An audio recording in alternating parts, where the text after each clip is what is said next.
Bayangkan, setelah kematian, tubuh Anda benar-benar larut, tanpa api, tanpa kuburan, tanpa lubang, tanpa api, hanya cairan.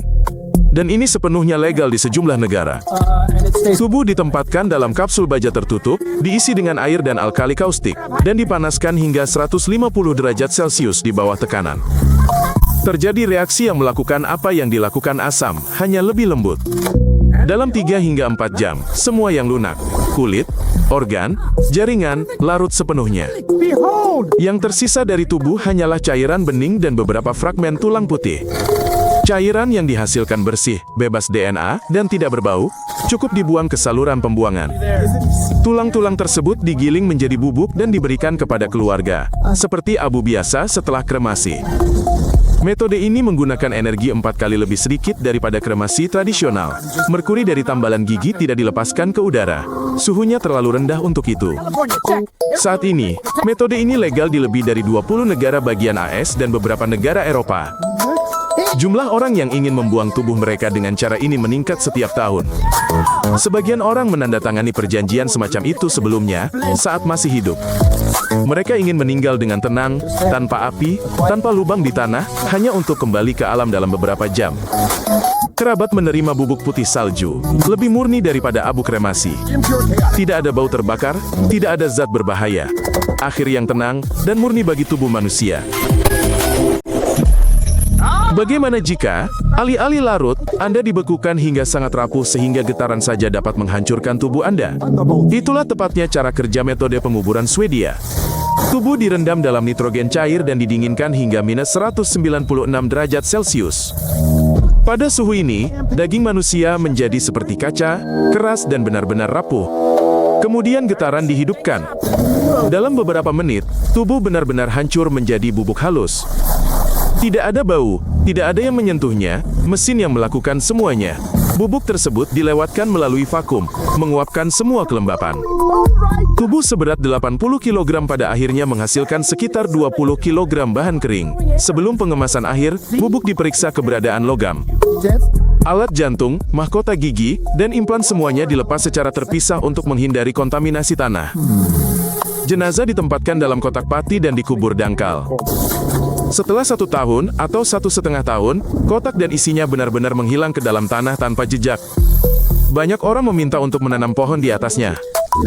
Alih-alih batu dingin, ada tanaman hidup yang memakan apa yang telah Anda alami. Metode ini dipatenkan di 35 negara. Ahli biologi Swedia yang menciptakannya menyebutnya sebagai janji kepada alam untuk mengembalikan segalanya. Lebih jujur daripada terbaring terkurung dalam peti mati logam di bawah lempengan beton.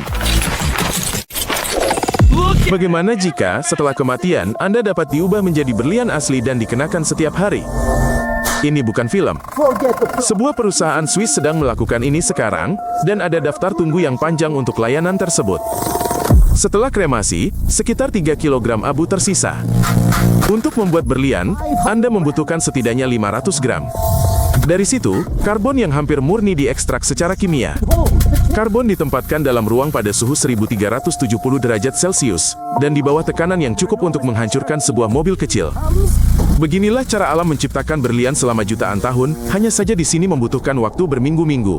Setelah 6 hingga 8 minggu, berlian asli tercipta. Seorang perhiasan tidak akan dapat membedakannya dari berlian alami tanpa peralatan khusus. Hanya analisis kimia yang akan mengungkapkan perbedaannya. Sebagian besar berlian yang terbuat dari abu manusia berwarna biru, karena boron, yang ada di setiap tubuh. Bagi mereka yang telah menjalani perawatan kanker, batu tersebut hampir transparan. Setiap batu unik dalam warnanya, dari hampir hitam hingga transparan. Ini benar-benar jejak kehidupan yang dijalani, dikompresi menjadi beberapa gram karbon padat. Harganya berkisar antara 5 hingga 22 ribu dolar, tergantung ukurannya. Perusahaan Swiss yang sama sudah menerima lebih dari 1.000 pesanan per tahun, dan permintaan terus meningkat. Beberapa orang mengenakan perhiasan ini setiap hari. Mereka mengatakan itu lebih baik daripada pergi ke pemakaman setahun sekali. Orang yang dicintai benar-benar selalu ada di sana, di jari Anda. It's yours now. Bagaimana jika tubuh Anda, setelah kematian, berubah menjadi tanah subur, dan bunga atau pohon tumbuh di atasnya? Di beberapa negara bagian Amerika, ini bukan hanya legal lagi. Ini adalah bisnis. Jenazah ditempatkan dalam wadah baja bersama dengan serpihan kayu, jerami, dan rumput kering.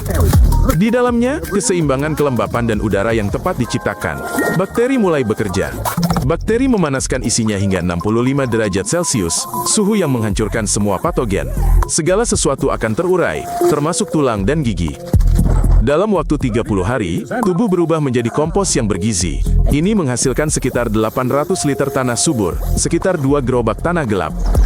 Kerabat dapat menyimpan tanah ini, atau menyumbangkannya ke cagar hutan. Sebagian besar memilih yang terakhir, untuk mengembalikan kepada alam apa yang pernah diberikannya. Kremasi satu jenazah menggunakan lebih dari 100 liter bahan bakar. Pengomposan membutuhkan energi 8 kali lebih sedikit dan hampir tidak mengeluarkan karbon dioksida ke udara. Biayanya sekitar $5.500. Ini lebih murah daripada pemakaman standar. Gereja menentang gagasan tersebut, dengan alasan bahwa metode tersebut lebih cocok untuk sayuran daripada untuk manusia. Terlepas dari protes, undang-undang itu disahkan. Para pendukung hanya menjawab, kita berasal dari bumi, dan kita harus kembali ke bumi. Hanya saja lebih cepat, dan demi kebaikan mereka yang masih ada. Wanna try?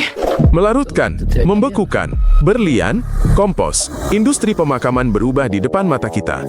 Di balik semua ini, terdapat masalah nyata. Masalah yang hampir tidak pernah dipikirkan siapapun semasa hidup mereka. Saat ini, ada 8 miliar orang yang hidup di bumi.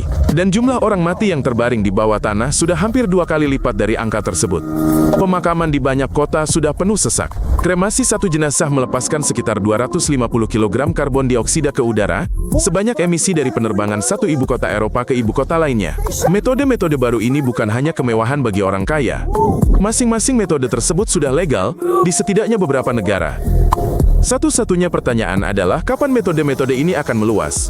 Semua metode ini memiliki satu kesamaan, keinginan untuk memberi makna pada jenazah setelah kematian. Bukan hanya menguburnya dan melupakannya, tetapi untuk meninggalkan sesuatu yang nyata dan hidup. Di AS saja, jenazah dikuburkan setiap tahunnya, menggunakan ribuan ton logam dan jutaan liter bahan kimia untuk perawatan. Semua ini perlahan-lahan, selama bertahun-tahun larut ke dalam tanah. Mungkin dalam 20 tahun, pemakaman yang kita kenal sekarang tidak akan ada lagi. Dan pilihan yang sekarang tampak aneh, akan menjadi hal yang paling umum. Pertanyaannya adalah, apa yang akan Anda pilih?